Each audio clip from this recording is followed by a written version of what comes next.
Good morning, everyone. We're just waiting for everyone to join and then we'll get started. Thanks.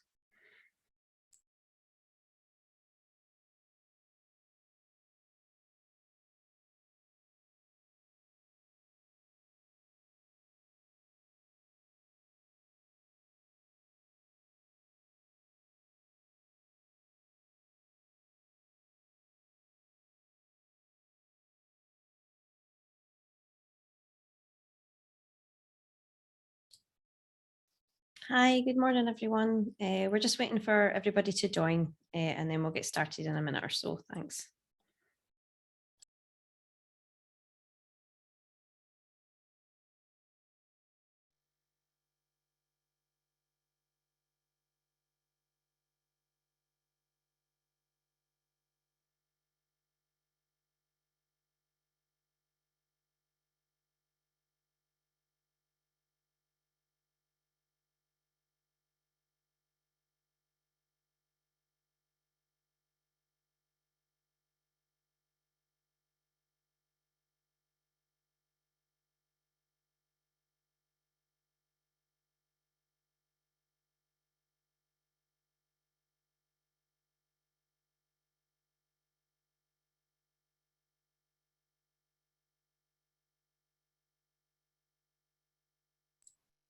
Okay, hello and welcome to our webinar about our annual budget report. Our budget report was released this morning, so hopefully you've all had a chance to have a good look at it. We've also put out a couple of blogs with our press release and our executive summary, if you don't have time to go through the whole report, to get our 7 key takeaways from our budget report this morning. So what we're going to do today is my colleague David is going to go through the main messages of the report, and then we're going to get some thoughts from our Auditor General, Stephen Boyle, before we go to questions. As you'll have seen from the advert for the webinar, we were supposed to have Paul Johnson from the IFS joining us. Unfortunately, Paul isn't well and is not able to join us, so he sends his apologies, and I'm sure we'll see him next time on our next budget event.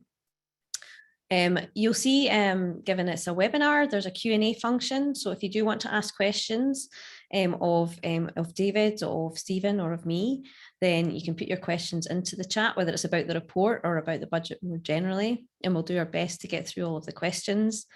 In all of our webinars, these tend to be quite busy, so please get your questions in early so that we actually have a chance to get to it. And apologies if we don't have a chance to get to all questions. We normally run out of time. We'll be looking to finish sharp just before 12. So as I say, please get your questions in early so that I can put them to David or Stephen. So without further ado, I'm going to hand over to my colleague David to present the main messages from our report. Thanks, Mairi, and good morning, everyone. Let me just attempt to share my slides with you. So hopefully you can see these. And let me just move this. So yes, good morning and thanks. And what I'm going to do is provide a brief flavour of the key findings from the report that we published this morning. And that report sets out the context to the Scottish Budget 22-23 that will be published later this week. But we also look at the broad outlook for the 2 years beyond that. So 23-24 and 24-25. And what I'll do in the presentation is to look in particular at the outlook for the government's overall spending envelope, but also the implications of some of the government's major policy commitments. Now, of course, Thursday's budget will be the first of this Parliament, and a new Parliament means new commitments and new policies. So for that reason alone, it's a more than usually exciting budget. But the budget on Thursday is just a 1-year budget. It'll set out spending proposals in detail for 22-23 only. However, it will coincide with both a medium-term financial strategy that will look in broad terms at the next 5 years, but also it will coincide with what the government's calling a framework for a subsequent spending review that will come in the early part of next year and set out more detail of the spending priorities and commitments for the subsequent 2 years of the budget, of the Parliament, sorry.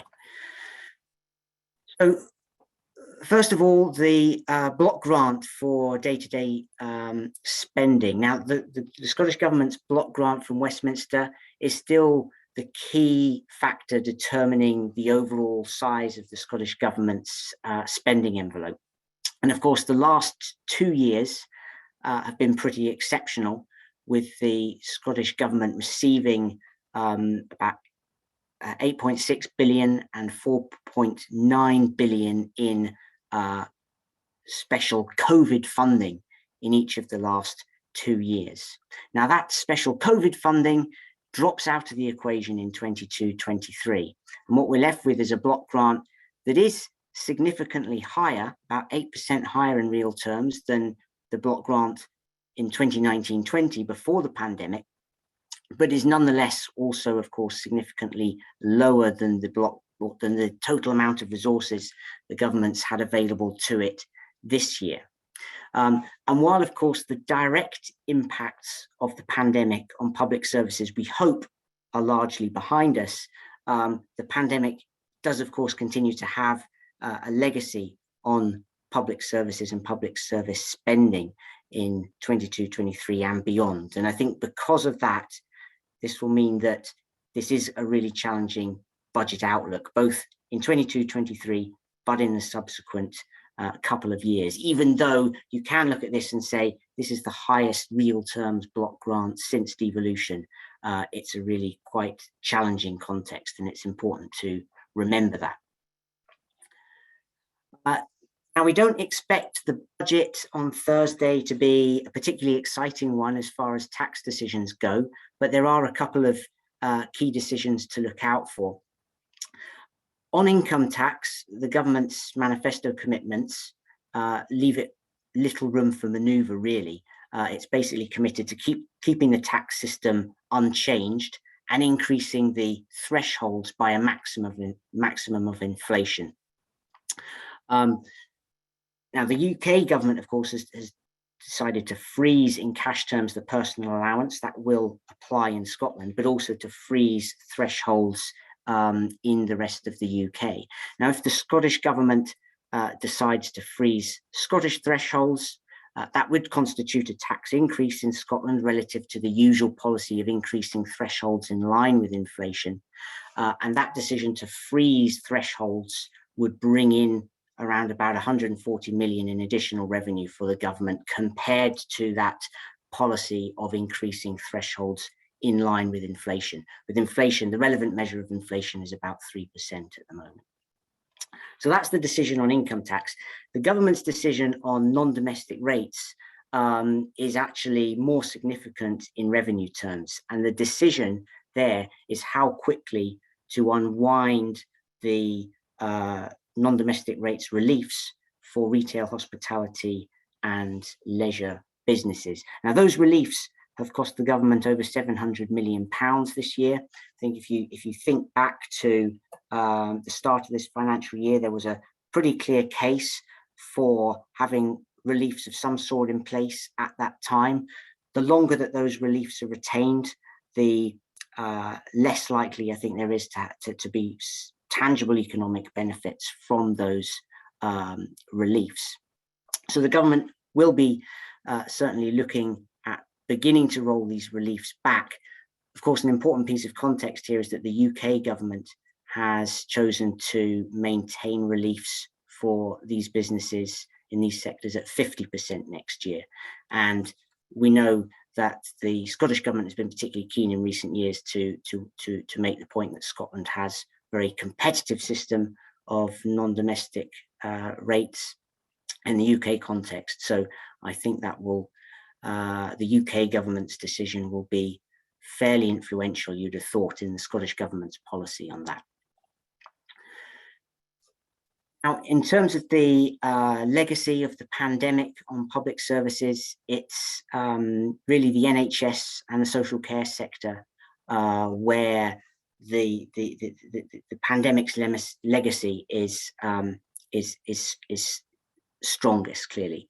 And in fact, you can see from this chart that NHS activity in a range of areas declined significantly during the first wave of the pandemic, but it still remains significantly below pre-pandemic levels. And as a result of that, backlogs, waiting lists are continuing to rise over time. Now, what the government has committed to do is to increase health spending by 20% over the course of this parliament. That sounds like a lot, but in fact, taking into account inflation, it's about 2% a year in real terms. And a 2% a year real terms increase in the health budget is basically the sort of minimum that the government said the health budget would need to be increasing by before the pandemic came along. So I think that commitment, that 20% commitment, will be superseded pretty quickly by the government's sort of secondary commitment on health spending, which is to pass on all health-related consequentials that come through the Barnett formula. That commitment is easily going to trump the 20% commitment given the UK government's plans for health spending in England. And in fact, for next year in 22-23, the Scottish government will receive about £1.8 billion of health consequentials. Passing those on will take the health budget next year to about £17 billion. That is 15% higher in real terms than pre-pandemic, and there'll be further increases to the health budget in subsequent years. Now, these sound like huge numbers, and in many ways these are huge numbers, but I think in the context of the challenges that the NHS is facing, and in the context of the government's commitment to increase NHS capacity by 10% over the parliament, it's very difficult to make the case that the government is in any way overfunding the NHS. On social care, this is the other area where the pandemic is still having a huge sort of legacy impact. The government published earlier this year an independent review of social care, of adult social care, the Feely review. Now, a lot of the attention of the review was, of course, on the review's recommendation for the creation of a new national care service in Scotland. But the review had lots of other recommendations in there as well around strengthening and expanding the workforce and expanding access to social care in a number of areas. Now, the review costed its recommendations at a fairly high level, and in fact, it didn't quite cost all of its recommendations, and it costed them at about £700 million in real terms. What the government is committed to do is to increase spending on social care over the course of the parliament by £800 million. £800 million sounds like more than 700 million, but actually that's an 800 million cash terms increase, whereas the Feely review's costings were done in real terms. And in fact, £800 million cash is less than £700 million real terms over the course of the parliament. So this is a sort of maybe slightly long-winded way of saying that I think the government's stated funding commitment in itself is probably not going to be enough to meet all of the recommendations set out in the Feely review, and the increase in the social care budget will need to be quite a bit more than that if all of the recommendations are going to be implemented. Now, certainly over the last parliament, reducing inequalities and poverty were major aspirations of the government. In the last parliament, there was a mission to reduce educational inequalities. There's still a lot of emphasis on that going to be a lot of emphasis on that in this coming parliament. There are also aspirations to reduce health inequalities. The government's announced a mission to reduce drug-related deaths and harms. And there's also another mission in this space, rather a lot of missions in this space, but a mission to reduce child poverty. Now, the government's flagship policy in response to that mission to reduce child poverty and in response to very stretching targets to reduce child poverty that have been set in legislation. The key policy in respect of this is the Scottish Child Payment, which is a payment for each child in a qualifying household, which is a household receiving various low-income benefits. Now, Nicola Sturgeon used the SNP conference last week to announce that a planned increase in the planned commitment to increase the Scottish Child Payment from £10 per week to £20 per week will be implemented from the start of the 22-23 financial year. That doubling of the child payment, which incidentally was backed by all the 5 main parties at the election earlier this year, will take the cost of the policy to well over £300 million by the middle of the Parliament. Of course, it's a policy that's absolutely necessary if any real progress is going to be made towards these child poverty targets. But in fact, our analysis suggests that even a child payment at 4%, at £20 per week, will reduce child poverty rate by around 4 percentage points.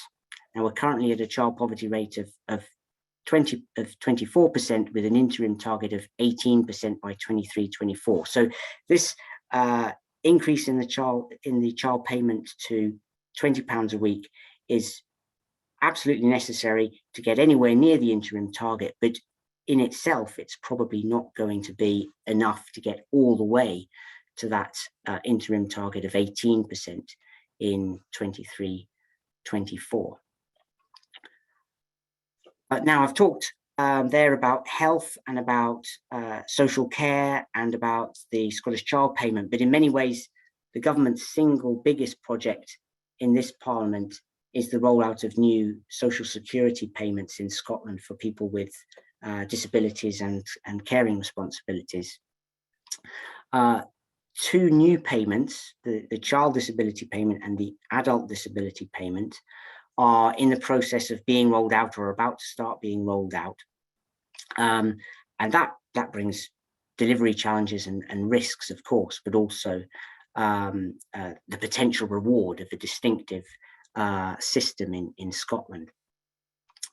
Now, the government's set out an ambition and aspiration that the assessment processes for these new disability payments in Scotland will be less onerous, less intrusive than the equivalent personal independence payment and disability living allowance that exist in the UK at the moment. That commitment, that aspiration, comes with funding implications, of course, in that spending on these benefits is likely to rise more rapidly than the spending on the legacy benefits in the rest of the UK. And it's the spending on those legacy benefits in the rest of the UK that determines how much additional grant comes to Scotland. The Scottish Fiscal Commission's latest estimates are that these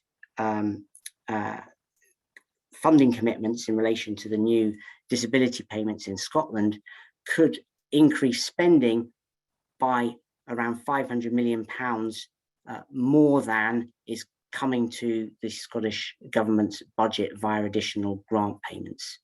So clearly the ability to set distinctive policy is a really welcome illustration of the advantages of devolution. And the rationale for these policies is clear. There are also very clear implications, and that is that if the government doesn't want to increase tax, these policies are going to mean less spending on other parts of the Scottish budget than would otherwise have been the case. So this is my final slide by way of some conclusions and a sort of look a bit beyond the 22-23 financial year.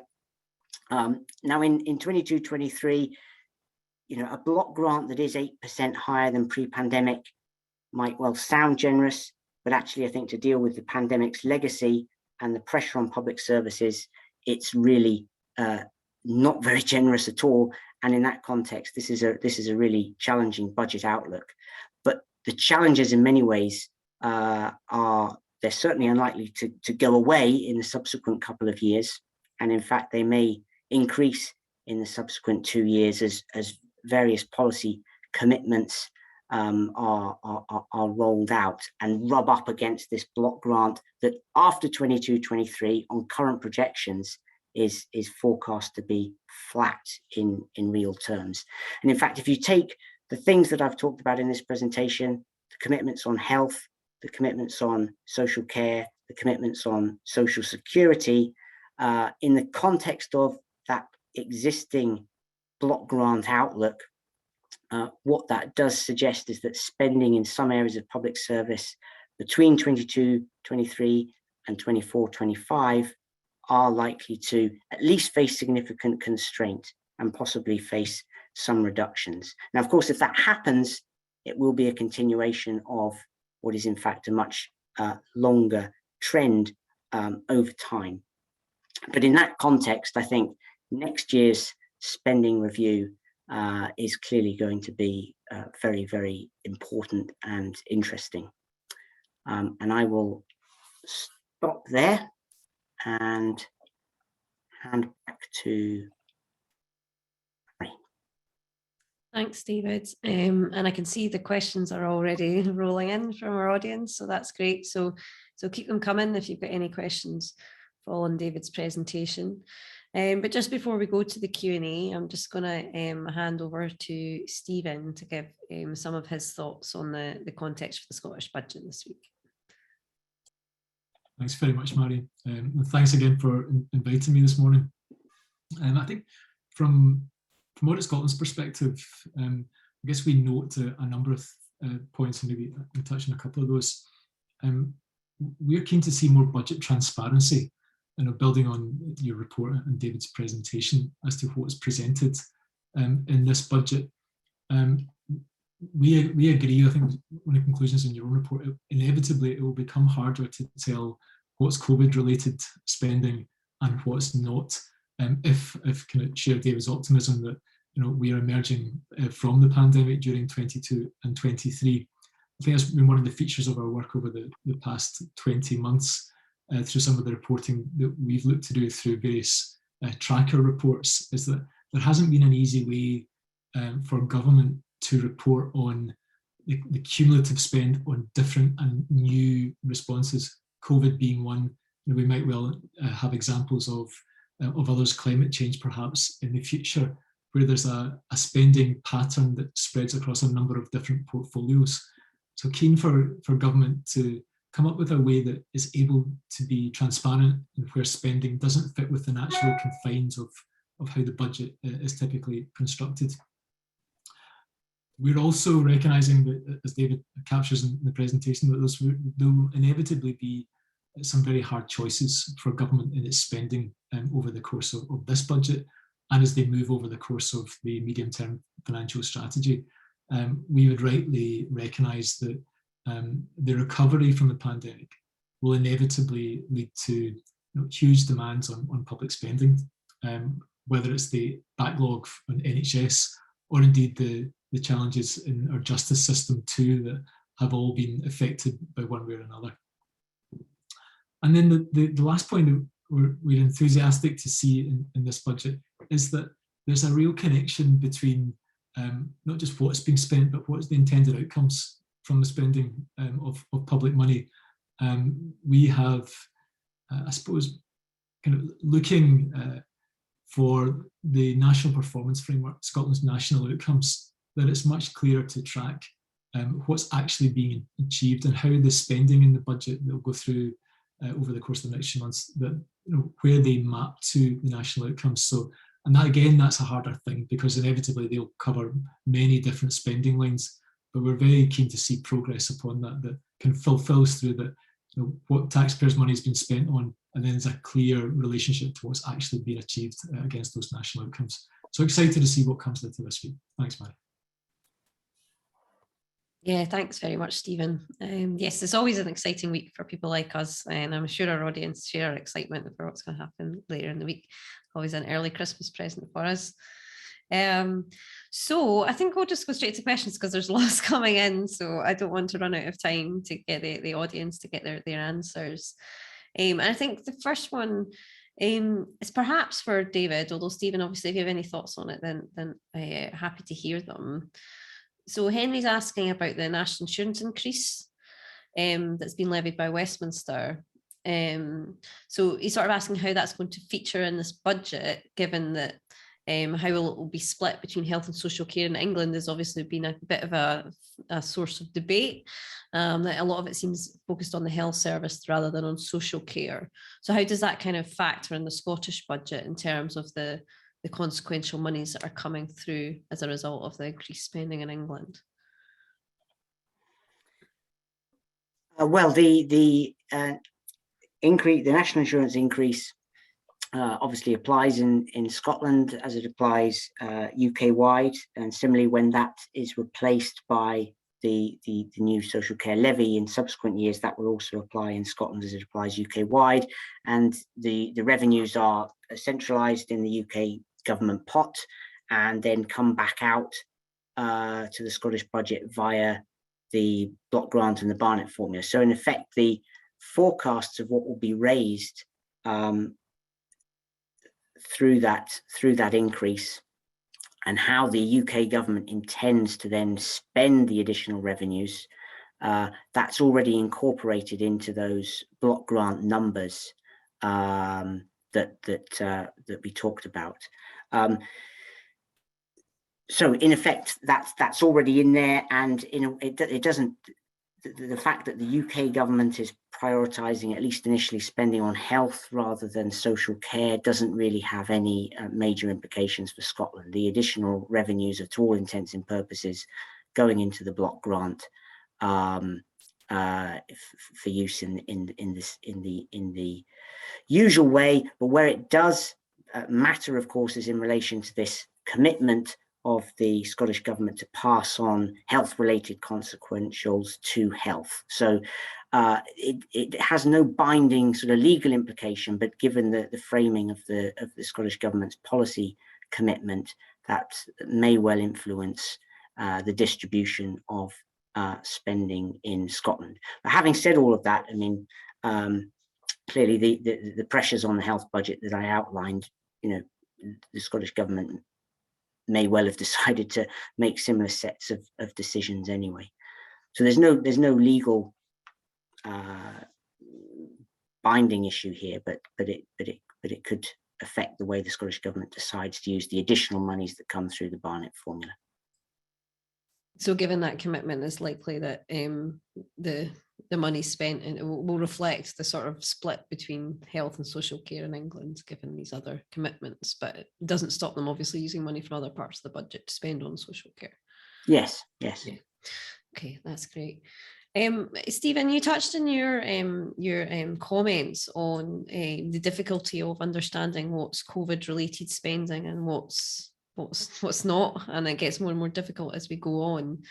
We've got a question here from David about this issue about whether there was an underspend of COVID monies at any point and where we were in terms of how much of the consequential COVID money had been spent. Are there underspends? Are there underspends that can help ease some of these pressures that David's mentioned? And I guess to add to that, another question we've had about the transparency issue, how much of this is kind of things that the government could do something about, and how much of it is kind of understandable given the sort of situation we're in as we move into quote unquote more normal times? So 2 questions for you there, really, Stephen. Thanks, Mairi. So memory serves me correct, I think if I can quote the right number. So 8.8 billion to our calculation was spent on COVID-related monies during the 21-22 year. That number will be confirmed probably next week when government, or the week after, just checking my dates, when the government lays its consolidated accounts that cover the 2021 financial year. Our audit is just about thereabouts, and we'll also be alongside that publishing our annual Section 22 report on government spending in that year. And expect that will report that there was an underspend I think the total allocation was £9.3 billion, but there was an agreement reached between the UK and the Scottish Government for that money to be carried forward and spent in the 21-22 year. And I think there's some degree of reasonableness about that, actually, whether the nature of some of the funding, not all of it was able to be spent in that particular year. Some of it was demand-led, as the uptake from different parts of society that requested the money. So a degree of underspend, yes, Mairi, and also that some of that money will be carried forward.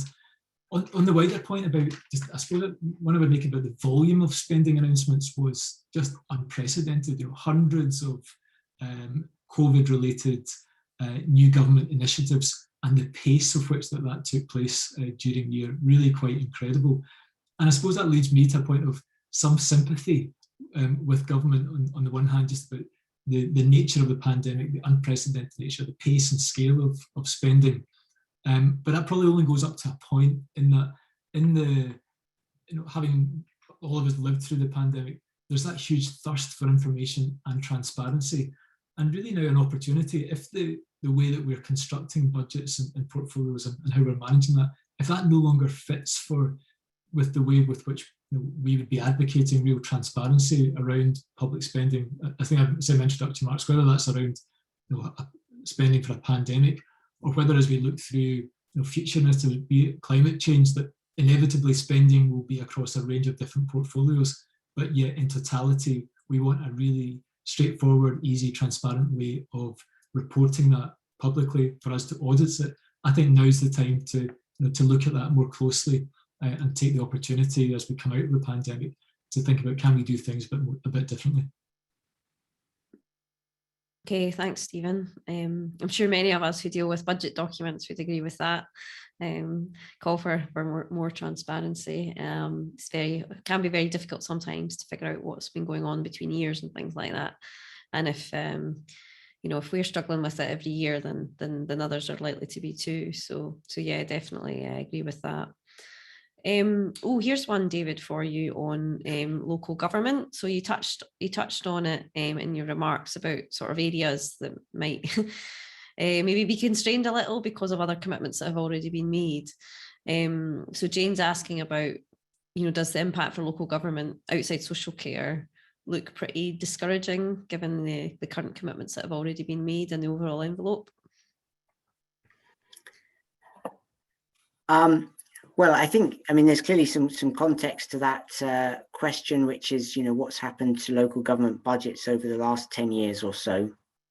And what we know has happened over the last 10 years or so is that that local government's core block grant has declined in real terms. The latest analysis by the Scottish Parliament's Information Centre actually puts that real terms decline at about 2% between 2013-14 and the current financial year. So local government has had to deal with real terms declines. I don't think it's actually local government, I don't think, has actually been disproportionately impacted compared to many other portfolios outside of health. The issue has really been that health has been relatively protected over the last 10 years or so, and in the context of a budget, an overall budget settlement that's been pretty constrained, it has meant that pretty much everywhere other than health has faced a falling share of the budget, and in most cases a sort of fairly flat or slightly declining real terms budget. Some areas have actually been hit significantly worse than that. But looking underneath that, it's what's then happened is that local government has had to prioritize within this declining overall budget that it's got. It's had to prioritize spending on social care, given the demographics, and also spending on education. And so what's actually happened within that overall local government budget settlement is that it's spending on the other things, so environmental services, economic development, leisure services, those sorts of things that seem really, really substantial cuts. So I think it's important to set out that context, because the picture, and this is hinted at in the question as well. It's not always very helpful to sort of think of local government as a big single thing, but there are obviously different services that local governments deliver, and the experience of spending on those different settlements has been really quite different over the last few years. So what's the outlook for the next few years?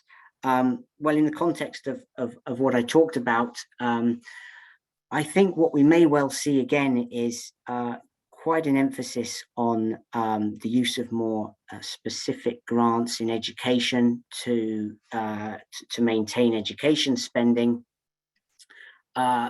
With social care, the big uncertainty is how quickly the government takes forward this development of a new national care service, and the aspiration at the moment seems to be for this new central care service to play an increasing role over the course of the Parliament. We don't yet know what the implications of that will be in terms of the timescales for setting up the new agency, and quite what that means in terms of the remaining sort of responsibilities of local government within that. So we may well see some pretty big changes, but it does look a bit like that sort of long run trend for declining real term spending on many areas of local government outside of social care and education could well continue in this Parliament, I think. Okay, thanks, David. There are obviously a number of documents coming out on Thursday. So there's the budget, but there's also the sort of framework for the spending review, we understand, and also the latest version of the medium-term financial strategy, which is supposed to set out broad plans for the next 5 years. So Jenny's asking a question. I'll maybe come to you first, Stephen, if that's okay, about what you would like to see in the medium-term financial strategy. So she said in her question, which was quite a weak document in her view the last time around. So what would you kind of like to be expecting in the medium-term financial strategy as distinct from the budget? Thanks, Mairi.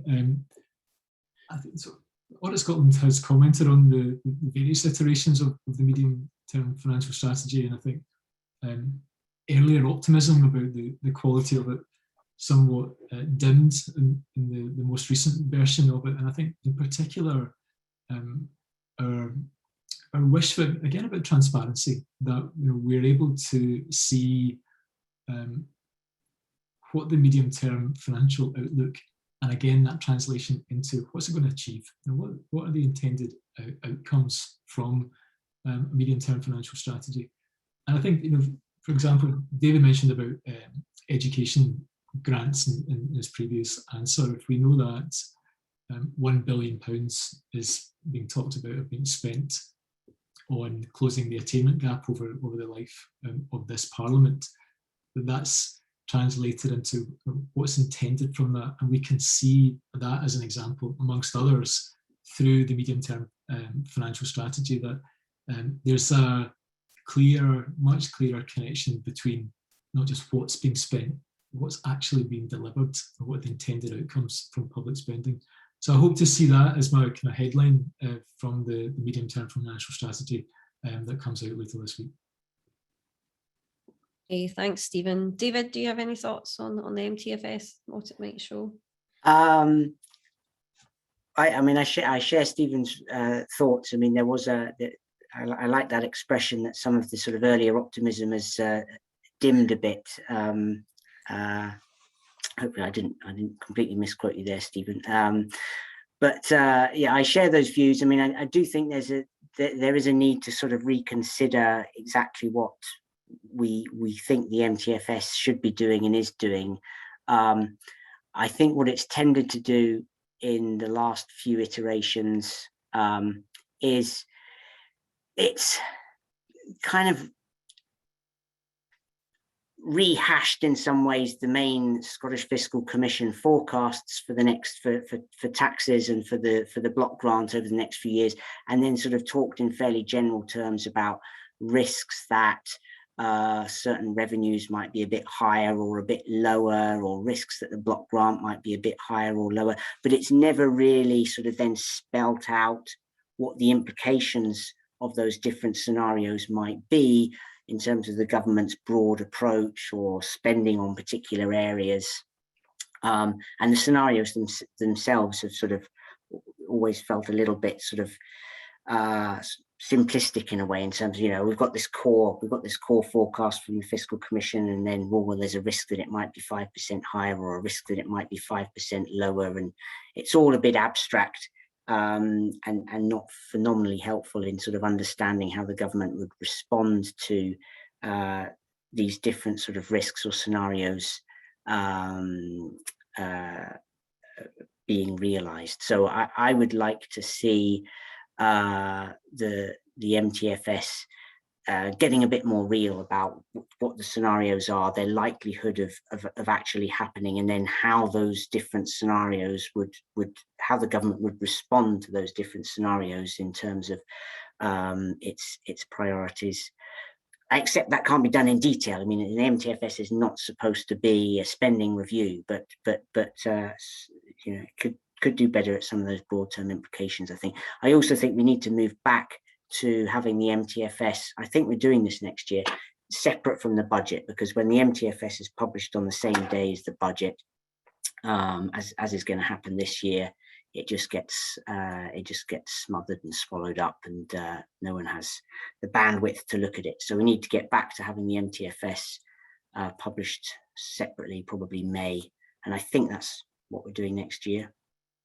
Yeah, that's my understanding. And, you know, really the idea is, I suppose, that kicks off the next consideration of the budget in a more year-round way. And obviously for various reasons, including the pandemic, that's been blown off course in the last few years. But I think for those of you who are sort of around this all the time, you know, that was the idea of the review of the budget process, that we would have this more year-round process, and ideally you would have the medium-term financial strategy to start that off in the spring before the committees start considering their pre-budget report. So that would be the hope, and my understanding is too, David, that will be done next year. So let's hope if that the medium-term financial strategy can give us some more of this sort of context that we're looking for.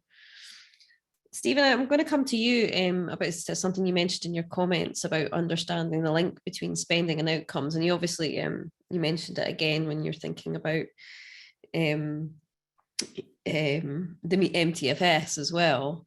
Now, obviously, this has been somewhat an aspiration of government really since the National Performance Framework was introduced, but it's proved quite difficult and elusive, because it is quite difficult, obviously, to attribute particular spending items to particular outcomes. So, I mean, I guess what would be your advice, I suppose, to the Scottish Government here? You know, I understand the call that it should be more obvious where spending is having an impact on outcomes, and that spending is having an impact on outcomes, and it'll become more and more important in the context of climate change, probably, in terms of whether spending's having an impact. But what are the steps along the way in Audit Scotland's view to achieving this? Thanks, Mairi. Yeah, and risk of sounding a bit of a broken record, actually. This is something that, you know, we repeatedly point out in our audit reporting, that it's just not clear enough as to either doing our after the fact reviews as to, well, you know, did the government deliver upon its policy objective over and above, you know, spending the amount that it committed to, or as equally the case that we find in our audit work that the intended outcomes were really unclear from the outset as to, you know, what the milestones and impact on improving people's lives that from the vast sums of public money that were spent. Or perhaps if people on the call today, I think we put a report called Planning for Outcomes in 2018, which sought to take stock on how best to factor in some of the intended outcomes really from the early stages, such as the milestones, data that ought to be used to measure, and really making clearer connections between what's been spent and then what's been delivered upon it. And I think, as was mentioned earlier on, that now feels like another opportunity through the budget. If there is going to be climate change, and inevitably that will be a very significant focus that will span across many of the traditional portfolio spends that exist in budget documents. If that's no longer fit for purpose, then perhaps now is the opportunity to look again about how we're structuring the different pots of expenditure in budgets. And as we implement very significant policy programs over many years, that we can do so in a way that allows users of public services, taxpayers, to track and have confidence that that's a transparent process. So something we've set out in our reporting in various different places, Mairi, and we'll continue to do so. But I think for us, thinking that keen to see progress on this, that we have no ambition or aspiration to produce another report that says there needs to be a clearer connection between spending and outcomes. Dearly love to move on from that, but there's probably been enough of that already. So keen to see a different tone from us as we move on, but we'll see what government chooses to do. It's a really good point, Stephen, you make in the context of climate change and thinking about how policies across different portfolios. This is not about policies in the climate change portfolio, it's about policies across the board, which are going to be having an impact both on things like reduction of carbon emissions, but also biodiversity and other things, which are going to be important across the board. And there has to be some way of doing that. We've recently started a project, actually, if any listeners are interested in that, on looking at how this can be better considered in budget decisions. So it's definitely in the minds of policymakers, definitely to think about that across portfolios, as it should be. But thinking about another big statutory commitment that the government has coming up, David, that you touched on in your slides around child poverty. So you mentioned, got a question here about the extent to which those targets can be achieved, particularly the one that's looming fairly soon. So you said in your slides that doubling the Scottish child payment will help, but may not do the job. Could you say any more about the extent to which the now commitment to double the Scottish child payment in April, how much that might reduce poverty, or how much a gap may still remain in terms of achieving those targets? Yeah, so this is one of the few areas where it can be relatively easy to measure the direct impact of a policy, because this policy, the child payment, is a payment to the eligible households. And so it's relatively straightforward, actually, to sort of model the direct impact of that payment on household incomes and therefore on the child poverty rate. Now, the outcomes, of course, is a slightly different thing, but the impact of the child payment before the doubling announcement was basically that it would reduce the child poverty rate by 2 percentage points in itself. The doubling should reduce the child poverty rate by about 4 percentage points. So we're at 24% now, so that would take us to about 20%, and the interim target is 18% by 23-24. The government is going to publish, or is due to publish next year, a child poverty delivery plan, program, framework. I can't remember exactly what it calls it, but a child poverty delivery something that will set out its other, because clearly there are other policies that influence this, and there are plenty of policies in a number of different areas that could also contribute to the target. So, for example, policy in relation to housing costs. Many of the other areas where activity could make a difference over time to the achievement of that target, of course, are areas where it becomes much more difficult to measure both the direct impact of the policy on the target, but also the wider outcomes of the intervention as well. So we're back to that question of how do you do that? But that's where you start to get, in theory, linkages between different policies and different areas of policy. So reducing the educational attainment gap over time is another way in which we would expect to reduce child poverty rates and the impact of poverty on other outcomes like health and education. But it becomes much more difficult to assess the impact of that than the actual child payment, which is a nice policy in the sense that you can just sort of get these numbers and plug them into a model and say, oh, look, you know, a payment of £20 gets you 4 percentage points of the way towards your interim target. There aren't very many policies where you can be so direct as to the impact. Okay, thanks, David. Yeah, I suppose it is nice that it can be modelled so directly in terms of the impact. So Stephen, sort of building on from that, then, you know, obviously one of the issues about the pandemic has been that many of the inequalities we have in society, whether that's things like you know, inequalities between different sectors of the economy or different sorts of households, and also in terms of the attainment gap, are likely to have been exacerbated, you know, throughout the pandemic. And the phrase that was going around maybe 18 months ago was about building back better. I don't know, to what extent do you think this has happened or is likely to happen? This is a question here we've got. It's quite a difficult one, sorry. And do you think there's sort of capacity in government to think about this, sort of take a step back and think about how we're building the economy in maybe a different way going forward? Yeah, it's really interesting. It's tough, and I think the first thing I would say is I've got huge empathy for government officials in public bodies who have been delivering, you know, services in a sustained period and are, like we are now, probably, you know, working from home, and at the same time, whilst trying to deliver all of that, and then find the capacity to think about not just recovery but transformation, I think is the phrase that government's also using as part of its own thinking. And so yes, I guess the question about inequalities were, you know, have been exacerbated by the pandemic, no doubt, in all the various reporting on, you know, health outcomes, educational outcomes. I've captured the unequal impact that the pandemic has had on different groups in society. So I suppose, at the risk of speaking in general terms, Mairi, that it's not just about recovering to where we were, but perhaps if there are any opportunities on the back of the pandemic, can we do things differently? And you see that, you know, there's no shortage of thinking and material for government to draw on.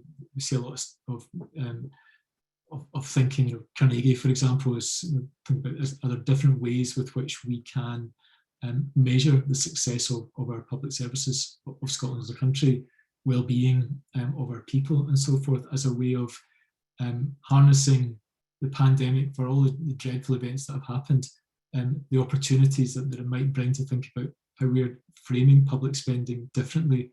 Are there alternative expectations for which we would want to measure how well Scotland's performing, how its public services are performing?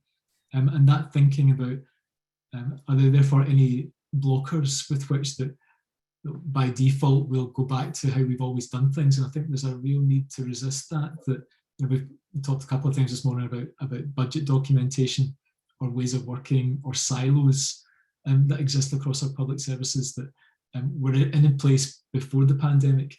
And, you know, Audit Scotland and yourselves have commented in various places that, you know, and we've been doing a lot of thinking, as just while I mentioned it, I suppose 10 years post Christie, that there's still, we've not seen the preventative agenda, the ambitions of Christie, but perhaps now's the opportunity to, as we emerge from the pandemic, just to reframe our thinking and our approach to tackle those inequalities that, as we all know, have been hit harder still by the pandemic. So, and we'll see where we get to, but I'm hopeful, and I would, you know, encourage all of public servants to grasp the opportunity that, as we emerge from the pandemic, to deliver that transformation that's so needed.